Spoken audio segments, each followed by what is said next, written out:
নমস্কার, welcome to our channel প্রাপ্তি হেসেল। আশা করছি সবাই ভালো আছো। আজকে একটা নিরামিষ আলুর দমের রেসিপি শেয়ার করব।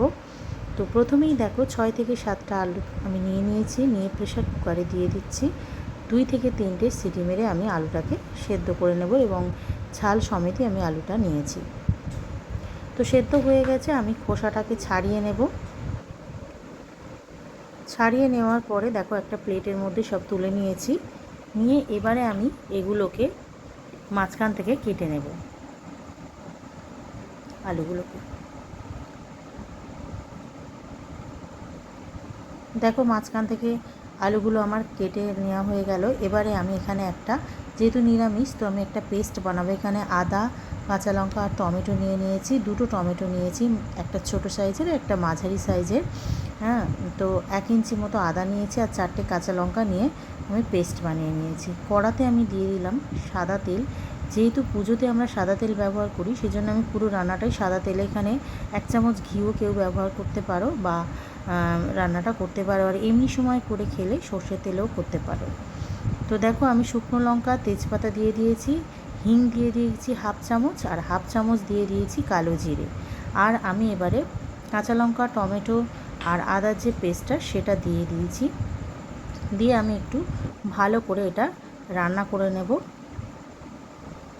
দেখো বাটিটা ধুয়েও একটু জল দিয়ে দিলাম, দিয়ে ভালো করে আমি মশলাটাকে কষিয়ে নেব। এই রান্নাটা নিরামিষ খিচুড়ি, লুচি, পরোটা বা নিরামিষের দিন খাওয়ার জন্য একেবারে পারফেক্ট। আলুর দমটা ভীষণ টেস্টি হয়, একবার বাড়িতে করে দেখতে পারো তোমরা। তো জিরে গুঁড়ো, ধনে গুঁড়ো, লঙ্কার গুঁড়ো এগুলো সবই দিয়ে দিলাম, হলুদও দিয়ে দিলাম। লঙ্কাটা আমি যেহেতু কাঁচা লঙ্কা পেস্ট করেছি, তো সেজন্য আমি এখানে কাশ্মীরি লঙ্কা দিয়েছি কালারের জন্য। ঝাল যদি বেশি খেতে চাও তাহলে এখানে লঙ্কার গুঁড়োও দিতে পারো। আমি নুন দিয়ে দিলাম পরিমাণ মতো, দিয়ে ভালো করে কষিয়ে তেল ছেড়ে এলে সেদ্ধ আলুটা আমি দিয়ে দিলাম। এবারে দেখো ভালো করে আমি কষিয়ে নেব। আরও ভালো ভালো রেসিপি পেতে চ্যানেলটা সাবস্ক্রাইব করে রেখো, আর ভালো লাগলে একটা কমেন্ট করে যেও।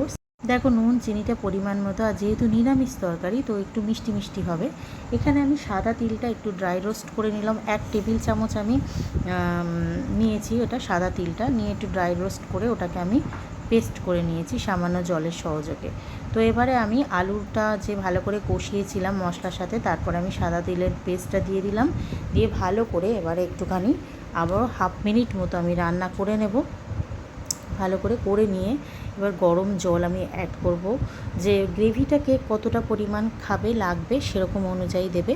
তো এটা খুব একটা ঝোল ঝোল হয় না, একটু গামাখা হয়, তাতে টেস্ট অনেক সুন্দর হয় আর খুব ভালো খেতে হয়। একবার বাড়িতে ট্রাই করার অনুরোধ রইল। তো দেখো আমি ঢাকা দিয়ে দিয়েছি, একটু কাঁচা লঙ্কা দিয়ে দিলাম, আর কিছু সেরকম দেওয়ার নেই। রান্নাটা প্রায় শেষের দিকে চলে এসেছে। এবার আমি এখানে গাওয়া ঘি 2 চামচ দিয়ে দেব, দিয়ে ভালো করে একটু মিক্স করে নেব। দেখো 2 চামচ মতো ঘি দিয়ে দিলাম, দিয়ে এবার একটু গরম মশলা ছড়িয়ে দিয়ে রান্নাটা ডান। যদি ঘরে ধনেপাতা থাকে একটু দিতে পারো। গরম মশলাটা ভালো করে মিক্স করার পরে আমি 1/2 মিনিট মতো স্ট্যান্ডিং টাইম দেব, তারপর আমি এটাকে সার্ভ করে দেবো। তো আমরা নিরামিষ দিনে কিন্তু এই আলুর দমটা বানাই, ভীষণ টেস্ট হয় আর সবাই খেতে খুব ভালোবাসে আমার বাড়ির। তো তোমাদেরও সাথে শেয়ার করলাম, বাড়িতে করে দেখো। আশা করছি তোমাদের ভালো লাগবে। ভালো লাগলে সাপোর্ট করার অনুরোধ রইল, আর নতুন নতুন রেসিপি দেওয়ার চেষ্টা করব রেগুলারলি, যেরমভাবে আগে দিতাম। সবাই ভালো থেকো, সুস্থ থেকো। আজকে এই পর্যন্ত, দেখা হচ্ছে পরের একটা রেসিপির সঙ্গে। নমস্কার, ধন্যবাদ।